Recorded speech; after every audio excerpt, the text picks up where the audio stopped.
Hey, good evening, Jen. You're absolutely right. This is one of the network setups here at Hofstra University where this debate is going to take place. Hofstra is a university with about 11,000 students. A lot of those students came out here to this parking lot to stand behind some of these networks while they were doing their live broadcast. Now, this is nothing new for Hofstra. They have held many debates before. In fact, they held one in 2008. They held one in 2012. And this third one that they're hosting will put them in a very good position. They'll be the only university to ever host 3 consecutive presidential debates.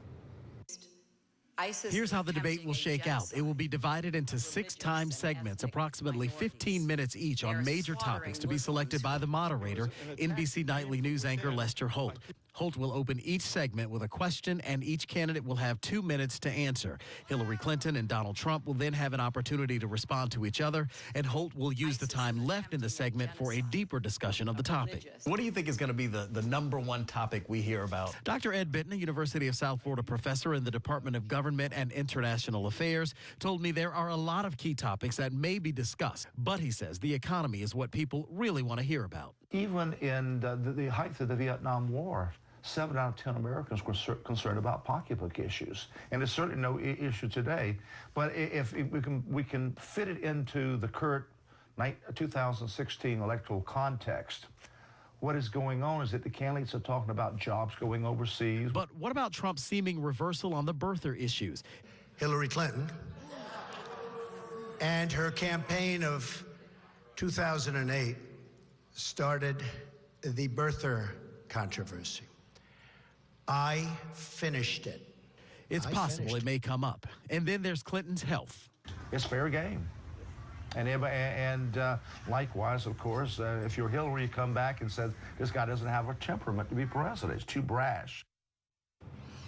And again, that debate is tomorrow night at 9 o'clock, and it comes on an interesting anniversary. Tomorrow is the 56th anniversary of the first televised presidential debate that took place on September 26, 1960 against John F. Kennedy and then Vice President Richard Nixon. And we know that was a very transformative moment when it comes to the way Americans view politics. Jen. It certainly was. Rod Carter live tonight in Hempstead, New York. Rod.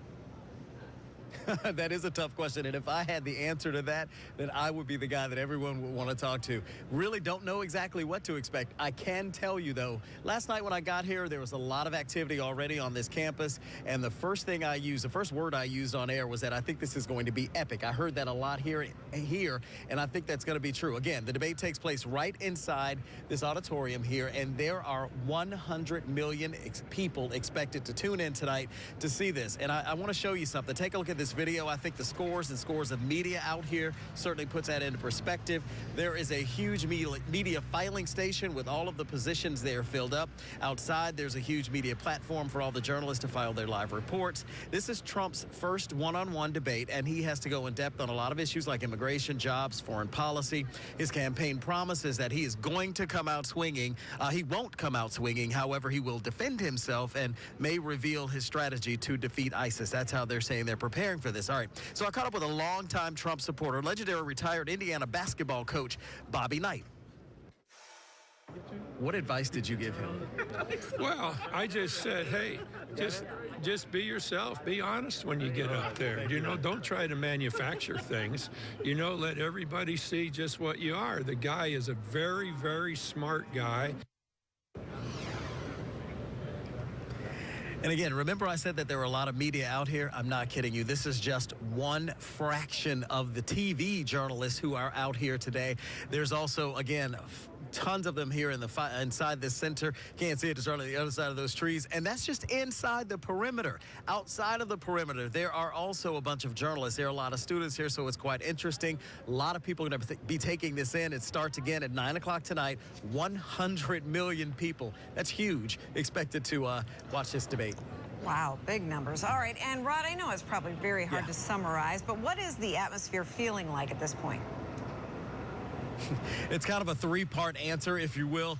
Part one, I will tell you, are all the journalists who are out here covering this. So a lot of activity, a lot of people very, very busy, a lot of hard work going on here. That's one part. And then part two, of course, the candidates who are preparing for this debate, probably a bit of on edge when it comes to nerves, trying to make sure that they've studied all the issues. They want to get everything out the way they want to get it all out. And then part three are the students at Hofstra University. There are about 11,000 students here. About 6,500 or so of them are undergraduates. And let me tell you, they are having a party. There's a setup over there like you wouldn't believe. There's even a bounce house that these kids are out having a good time in. So it's kind of a three-part. It depends on who you are, is the atmosphere that you're going to take in here. Right, of course, Lester. Hey, Jen and Josh, when you say a lot is riding onto this is an understatement. Let me show you something. This is just the media filing station here. I was trying to pin down a number of how many media people credentialed for this debate tonight, and all they would tell me were thousands have done that. But there are journalists here from everywhere, including China, Japan, Canada, Israel TV, even the Ukraine. Just a few minutes ago, I saw Omarosa in the back of the room. A lot of people are going to be watching. In fact, 100 million people expected to watch this debate tonight. Before a presidential debate begins, traditionally 75% of the voting public knows exactly who they're going to vote for. But this election is anything but traditional. And maybe more of those people, more than 25%, who are still waiting to see. Dr. Ed Benton, a University of South Florida professor in the Department of Government and International Affairs, told me that number may be higher, and that is why tonight's debate is so important. In this particular election, there are other people that are just, and I talk with them every day. They're a flip of the coin. I don't want to vote for Hillary Clinton, but I can't vote for Donald Trump, but I got to vote for somebody. So he says more than change someone's mind, this debate may just confirm what the voter already believes. So whereas a debate, maybe it will only sway a few people. Typically, debates help a voter confirm, yeah, I was going to support Clinton, I was going to support Trump, and the debates confirm that I picked the right person. And again, the debate gets underway at 9 o'clock tonight right here at Hofstra University. It is 90 minutes long, uninterrupted. NBC's Lester Holt is going to be the moderator for that event. Josh, Jen? Well, Rod, get out your crystal ball for a second and tell us, what are we truly expecting? Is there any way to know? No, not really. I mean, you know, this political season, this presidential campaign has been anything but traditional. No one can pin down exactly what to expect. But I will tell you, there are certain themes that are going to be brought up tonight. From my understanding, we're going to hear about prosperity. We're going to hear about security. We're going to hear about the direction of our country. And tonight at 6, I'm going to talk a bit about another controversy. A lot about fact-checking has been talked about here at this debate as well. Jen? All eyes will be on the debate tonight for sure. Rod Carter live for us in Hempstead, New York. Thank you very much, Rod. You know what, there really are. Let me tell you what, riding over on the media bus this morning, the first thing I heard was about this issue of fact-checking. Let me tell you, there's so much media here. I just want to kind of show you down the row there. All of the media outside, and then inside there's a lot of media as well. I talked to a political analyst about this issue of fact-checking today, and I also talked to the senior advisor for the Commission on Presidential Debates about it. For the students at Hofstra, it seems like more of a party atmosphere than a debate. But what happens inside this hall is going to shape the future of this country and determine who leads it. An issue that a lot of people have been talking about. Should moderator Lester Holt fact-check during the debate? Hillary Clinton supporters want him to. I don't think that the moderator's job is to fact-check. Political analyst Dr. Richard Hempelfarb told me that the moderator should not. Moderator's job is to facilitate, is to ask questions, and if a candidate, if an opponent wants to refute what one candidate has said, let the opponent do it. Neither candidate knows what questions will be asked, and the Presidential Debate Commission says it's completely up to Holt. We try to focus this format on big discussion sections. So there will be a 2-minute question with a 2-minute response, a response from the other candidate, and then a 10-minute discussion block. As far as fact-checking is concerned, we talked to the Debate Commission about that too. Our role is to make sure that the candidates get the same number of questions, the same amount of speaking time. In terms of how the moderator accomplishes that, it's really up to the moderator. And again, this debate starts in less than 3 hours, expected to be 90 minutes uninterrupted. I can tell you this, though, it is expected to be history-making. It comes on a history-making day, if you will. It was 56 years ago today, September 26th, that the first televised presidential election, or presidential debate, I should say, took place. That, of course, you'll remember, was between John F. Kennedy and Richard Nixon, who was the vice president at the time. So another history-making debate taking place here at Hofstra tonight. Yeah, great stat there, Rod. But, you know, Lester Holt's got an interesting job tonight in a front row seat. So what kind of questions are we expecting to actually hear tonight?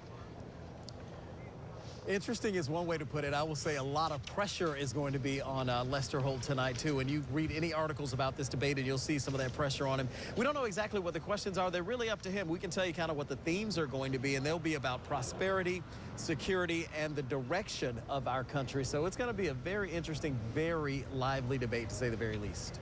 Big night ahead indeed, Jen, and a lot of action going on here in this media room. I want to show you something real quick. You see that gaggle of, if you will, of reporters? That is a group of reporters, photographers, all gathered around Mark Cuban, a very vocal critic of Donald Trump. He just came into this media filing station just a few minutes ago, and just as before he walked in, Governor Mike Pence walked in, and so we had two of those very dueling groups of reporters and photographers running after both of them to get their comments. But as you said, a big night ahead indeed. This media filing station, a perfect example. Thousands of people have actually credentialed to cover this debate, which starts here in just a couple of hours. And that's just the folks inside. I'm one of the thousands who will be bringing you coverage of this event later tonight.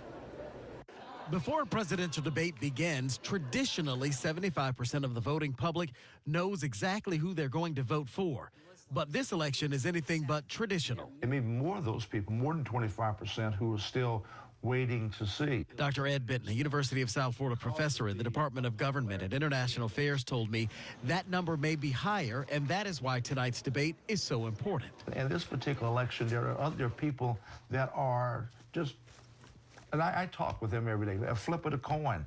I don't want to vote for Hillary Clinton, but I can't vote for Donald Trump, but I got to vote for somebody. So he says more than change someone's mind, this debate may just confirm what the voter already believes. So whereas a debate, maybe it will only sway a few people. Typically, debates help a voter confirm, yeah, I was going to support Clinton, I was going to support Trump, and the debates confirm that I picked the right person. And so what are we expecting out of Hillary Clinton tonight, out of Donald Trump tonight? Well, to get some perspective on that, I caught up with Donna Brazile. She's the former interim head of the Democratic National Committee. And I also talked to a former Indiana coach, Bobby Knight, who's a Trump supporter, to get their take on what we could see here in the next couple of hours. Let's take a listen. I think tonight they should be themselves, be authentic. Don't try to create a new persona. Just go out there, tell the American people. The American people are smart. They get this. They understand that there's a huge difference between these two candidates. He's a tough guy, and that's what we need. I mean, I don't care whether it's this president. I don't care. George Washington had to be a tough guy, or we wouldn't be where we are today. And in case you have been somewhere perhaps under a rock and don't know, this debate starts at 9 o'clock right here at Hofstra University. Of course, you can watch that on News Channel 8 tonight. We'll bring you coverage tonight at 11 as well. Live in Hempstead, New York. Rod Carter, News Channel 8. Yeah, the candidates are going to definitely need something to separate them from each other. Right now, according to a Quinnipiac University poll, they really are kind of at a dead heat among likely voters. 47% for Hillary Clinton and 46% for Donald Trump. It's been a very interesting afternoon. I want to show you something that's going on right now. You kind of see a gaggle of reporters and photographers here. You may not be able to see it, but walking away right now is Trump supporter Don King. Of course, you know exactly who Don King is, a man who is very into boxing and very boxing promoter. And just a moment ago, we also saw Omarosa, but that isn't even the biggest draw. Take a look at this video and you'll see exactly what I'm talking about here. This is a video in the media room here. Just a couple of frenzies happening and go. First started when Governor Mike Pence came in. He walked into the room to do an interview with Fox, and everyone kind of ran over to him. And of course, not to be outdone, Mark Cuban came in just moments behind him. You'll recall, of course, Cuban started a bit of controversy over the weekend when the Clinton campaign announced that he would would be here.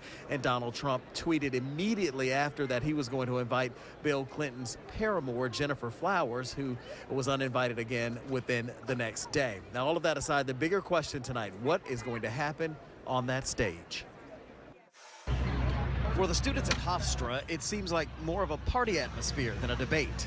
But what happens inside this hall is going to shape the future of this country and determine who leads it. An issue that a lot of people have been talking about. Should moderator Lester Holt fact check during the debate? Hillary Clinton supporters want him to.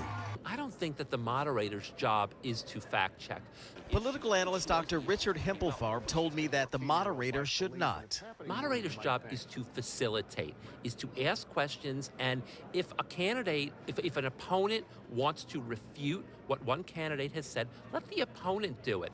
Neither candidate knows what questions will be asked, and the Presidential Debate Commission says it's completely up to Holt. We try to focus this format on big discussion sections. So there will be a 2-minute question with a 2-minute response, a response from the other candidate, and then a 10-minute discussion block.